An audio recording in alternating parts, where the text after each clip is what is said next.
In the frigid, dark alleys of 1920s Chicago, the air hung heavy with tension. The city was a battleground where rival gangs vied for control over the lucrative bootlegging industry spawned by Prohibition. At the heart of this underworld was Al Capone, a name that would become synonymous with ruthless ambition and unbridled brutality. On February 14, 1929, a seemingly routine day took a gruesome turn. This brutal event, known as the St. Valentine's Day Massacre, shocked the nation and marked a turning point in the public's perception of organized crime. But who was the man behind this orchestrated slaughter? How did Al Capone rise from the son of hardworking Italian immigrants to become the most feared gangster in America? And what led to the violent climax that would forever scar Chicago's history? Join us as we delve into the life of Al Capone, exploring his ascent to power, the reign of terror he unleashed, and the events that culminated in one of the most infamous crimes in American history. In the dimly lit tenements of early 20th century Brooklyn, the air was thick with the aroma of freshly baked bread and the distant hum of factory whistles. Among the bustling streets where horse-drawn carriages clattered over cobblestones, a young Alphonse Gabriel Capone navigated a world teeming with the hopes and struggles of immigrant life. Born on January 17, 1899, to Gabriele and Teresina Capone, Italian immigrants seeking the American dream, Al was the fourth of 9 children in a family, striving to find its footing in the new world. The Capones settled in the Navy Yard section of Brooklyn, a neighborhood alive with the cacophony of shipyard labor and the vibrant chatter of street vendors. Gabriele, a barber, and Teresina, a skilled seamstress, worked tirelessly to provide for their burgeoning family. Despite the modest means, young Al was known for his sharp intellect and infectious charisma. Yet the siren call of Brooklyn's gritty streets proved irresistible. Even the confines of the classroom could no longer contain Al's restless spirit. At age 14, Al slapped a teacher, leading to his expulsion and abruptly ending his formal education. The structured world of academia soon gave way to the raw energy of Brooklyn's underbelly. Al immersed himself in the local street gangs, including the South Brooklyn Rippers and the 40 Thieves Juniors, where he quickly learned the honor codes of loyalty and survival. A pivotal moment etched itself into Al's life one fateful evening at the Harvard Inn, a lively Coney Island saloon where he worked as a bartender. The establishment was buzzing with laughter and clinking glasses, but the mood shifted when Al directed an ill-judged comment toward a female patron. Her brother, Frank Galluccio, bristling with protective brotherly rage, retaliated by slashing Al's face, leaving 3 indelible scars. This incident birthed the moniker Scarface, a label Al despised, often attributing the wounds to wartime heroics to mask the shameful truth. Soon after, Al crossed paths with Johnny Torrio, a seasoned gangster with a demeanor that belied his merciless efficiency. Torrio saw potential in Al, taking him under his wing and introducing him to the intricate web of organized crime. This mentorship set Capone on a path far more dangerous than petty street gangs, one that would soon lead him out of New York and deeper into crime. In 1919, Al Capone left Brooklyn for Chicago, a city ripe with opportunity amidst the onset of Prohibition. The promise of untapped wealth beckoned, and Capone, alongside his new mentor, quickly delved into bootlegging, transforming the illegal distribution of alcohol into the cornerstone of their empire. Their aggressive expansion into rival territories heightened tensions within Chicago's underworld. In 1924, these hostilities erupted when North Side leader Dion O'Banion was assassinated at his flower shop, shattering the fragile peace among the city's gangs.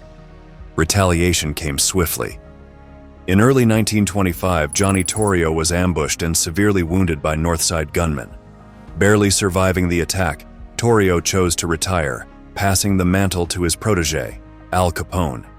At just 26, Capone seized control, ready to expand his empire by any means necessary. Soon, the violence escalated. On September 20, 1926, Capone's headquarters at the Hawthorne Hotel came under a hail of gunfire from rival gangsters. Capone escaped unharmed, but the message was clear. The battle for Chicago's underworld was far from over. To maintain his grip on power, he used fear as his primary tool.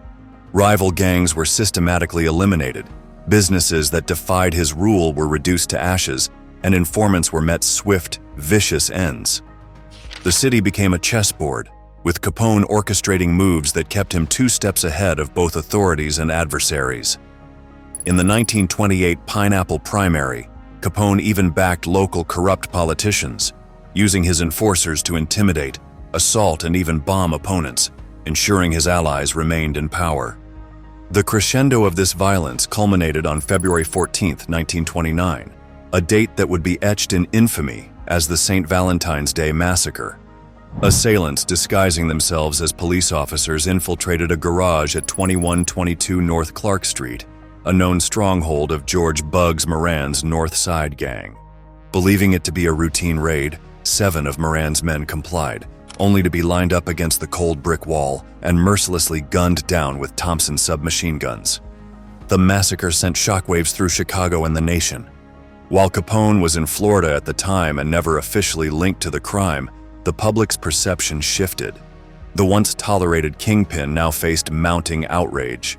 This brutal act not only marked the zenith of Capone's power, but also ignited a series of events that would lead to his eventual downfall. In the aftermath, the public's demand for justice grew insistent. The government intensified its efforts, scrutinizing Capone's operations with renewed vigor. The massacre had not only eliminated key rivals, but also painted a target on Capone's back, setting the stage for his eventual arrest and conviction. Thus, the St. Valentine's Day Massacre stands as a turning point, a moment when unchecked ambition and bloodshed collided, altering the course of organized crime in America. But it also marked the beginning of the end for Capone. In the wake of the massacre, Al Capone's infamy soared to unprecedented heights. While the city recoiled from its audacious brutality, Capone relaxed under the Florida sun, his alibi unassailable. The public's outcry for justice grew deafening, yet conventional law enforcement methods faltered against the bulwark of Capone's criminal empire. Amidst this turmoil emerged Elliot Ness, a resolute agent from the U.S. Treasury Department. Charged with dismantling Capone's operations, Ness curated a team of unbribable agents, later renowned as the Untouchables. Their strategy was surgical: cripple Capone's financial lifeline by targeting his covert breweries and distribution networks. Through relentless raids and sophisticated wiretaps, Ness and his squad delivered substantial blows, confiscating assets and severing the veins of prohibited alcohol that sustained Capone's wealth. However, as this high-stakes pursuit intensified, it became evident that merely disrupting Capone's enterprises wouldn't suffice. Under the guidance of Treasury officials like Frank J. Wilson, the government recalibrated its approach. They noted the glaring disparity between Capone's opulent lifestyle and his declared income, paving the way for an innovative legal strategy: prosecuting him for tax evasion. Carefully, they amassed evidence of unreported earnings, from gambling windfalls to hidden assets. In 1931, this painstaking investigation culminated in Capone's indictment on multiple counts of income tax evasion. The ensuing trial was nothing short of a spectacle. Capone exuded confidence as he entered the courtroom, but the prosecution's detailed case left little room for doubt. Ultimately, he was found guilty and handed an 11-year prison sentence in the Atlanta penitentiary, a punishment unparalleled for financial crimes at that time. In August 1934, Al Capone was transferred to the newly established Alcatraz Federal Penitentiary in San Francisco Bay. Alcatraz, designed to house the most troublesome inmates, was intended to sever prisoners from their former criminal networks and eliminate any potential for corruption within the prison system. And it worked. Unlike his previous incarcerations, where he had managed to bribe officials and receive preferential treatment, Capone found Alcatraz to be a different environment. The prison's strict regulations and vigilant staff ensured that he had no special privileges. He was assigned menial tasks, such as working in the prison laundry, and was prohibited from contacting the outside world. But Capone's time at Alcatraz was not without incident. In June 1936, fellow inmate James Tex Lucas attacked him with a pair of barber's shears, resulting in minor injuries. Additionally, Capone's health began to deteriorate due to complications from syphilis, leading to noticeable cognitive decline. Recognizing his worsening condition, prison officials transferred him to the Federal Correctional Institution at Terminal Island in Los Angeles in 1938. While there, Capone's health continued to decline, and recognizing his condition, authorities granted him an early release, granting him parole on November 16, 1939. Upon his release, Capone sought immediate medical attention, spending several weeks at Union Memorial Hospital in Baltimore for treatment of his neurosyphilis. The once cunning and formidable gangster saw his mental faculties wane. By the time of his release in 1939, Capone was a mere shadow of his former self, a stark reminder of the inevitable decline that befalls even the most notorious figures. He soon returned to his residence on Palm Island in Miami Beach, Florida, and on January 21, 1947, Capone suffered a stroke. Although he regained consciousness, he developed bronchopneumonia and suffered a cardiac arrest the next day. He died on January 25th at the age of 48. Al Capone's life and crimes have been extensively depicted in film and television, offering audiences a window into his infamous legacy. Notable portrayals include Rod Steiger in Al Capone, 1959, Ben Gazzara in Capone, 1975, Robert De Niro in The Untouchables, 1987, and Tom Hardy in Capone, 2020.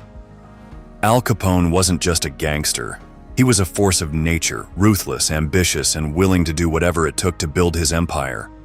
From a Brooklyn street kid to the king of Chicago's underworld, his story is one of ambition, violence, and ultimately, downfall. However, it's essential to look beyond the allure of his notoriety and mob boss image to acknowledge the profound cruelty and suffering he inflicted. Capone's reign of terror left deep scars, not only on his direct victims, but also on their families and communities, with effects that resonated for generations. What do you think? Was Capone simply a product of his time, or was he something more, a monster of his own making? Let us know in the comments below. Don't forget to like, subscribe, and hit the notification bell for more deep dives into history's most notorious events. Thanks for watching.